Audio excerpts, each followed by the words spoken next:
Buenas noches, mi nombre es Alison Rojas y voy a exponer columna cervical. Algunas generalidades. La columna está compuesta por piezas óseas superpuestas, en este caso se denominan las vértebras. Tienen un canal central llamado canal vertebral por donde pasa la médula espinal.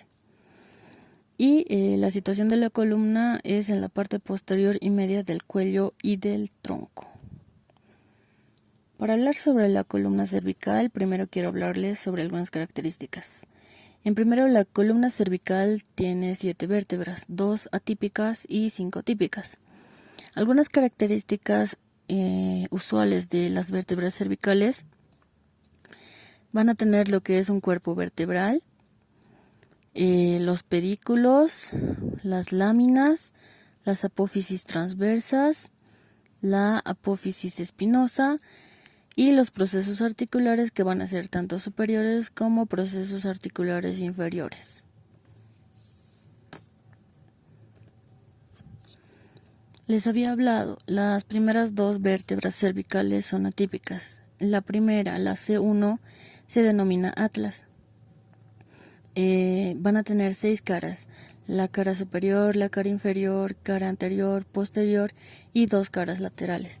En la cara superior vemos lo que es el tubérculo anterior del atlas, donde se va a insertar el músculo largo del cuello.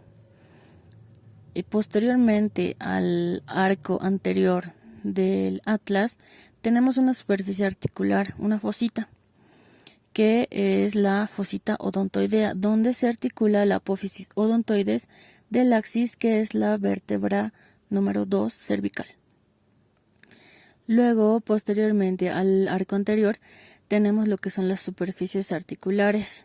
Van a ser cóncavas y se van a articular con los cóndilos occipitales. Se denominan cavidades glanoideas. Medialmente a estas superficies articulares vemos lo que son unos tubérculos que sirven de inserción al ligamento transverso.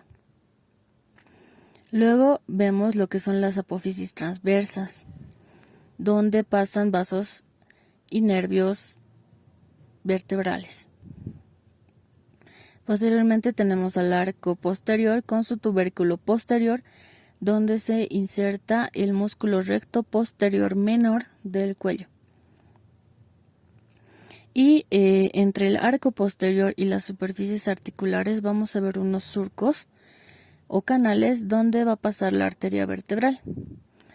Normalmente las apófisis transversas son bituberculosas, que quiere decir que tienen un tubérculo anterior, un tubérculo posterior, un tubérculo anterior, un tubérculo posterior.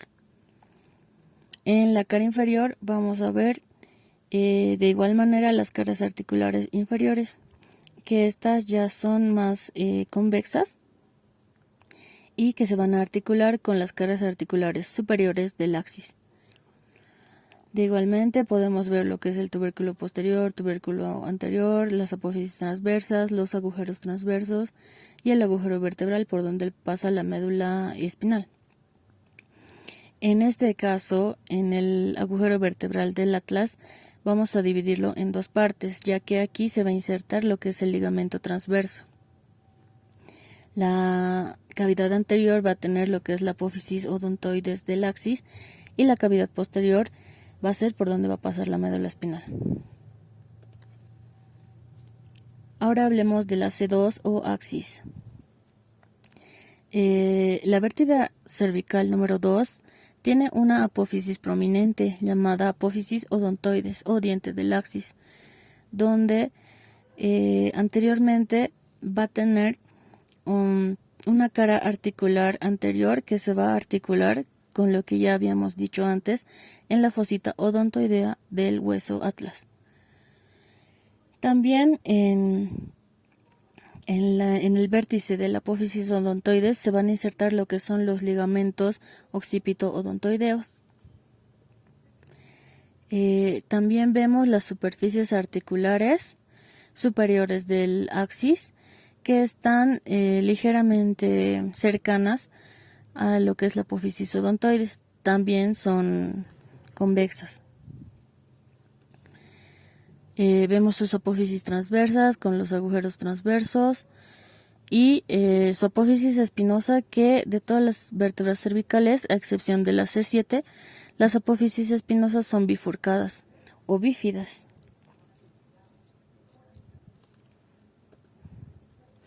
Aquí vemos cómo es que se articula el atlas con el axis. El atlas por encima, aquí está la apófisis odontoidea del axis. Y es como se articula el hueso occipital con el atlas y el axis. Como les había dicho, la C4, C5 y C6 tienen casi las mismas características en cuanto a cuerpo, apófisis transversas, caras articulares, apófisis espinosas, y los agujeros transversos y el agujero vertebral.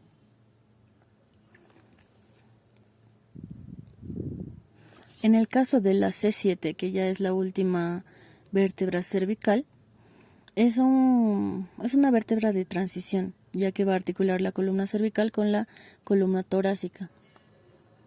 En el caso de su apófisis espinosa, recibe el nombre de vértebra prominente justamente porque su apófisis es unituberosa y es muy prominente y alargada. Las apófisis transversas también son unituberosas. Aquí podemos ver que solamente hay un tubérculo en cada apófisis transversa. De igual manera posee agujeros transversos, un cuerpo, los pedículos, las láminas y demás características iguales. Aquí podemos ver cómo se articulan el atlas, el axis, la C4, 5, 6 y la C7. Acá podemos ver cómo se predisponen una vértebra con sus superficies. Aquí vemos el cuerpo vertebral, la apófisis espinosa, apófisis transversas, por donde pasan vasos y nervios vertebrales, algunos nervios espinales que pasan por detrás de los canales posteriores a los agujeros transversos y la médula espinal. La función de la columna cervical va a ser de dar movimientos al cuello. ¿Qué movimientos? Los movimientos de rotación, flexión lateral, flexión hacia adelante y extensión. Eso es todo. Gracias.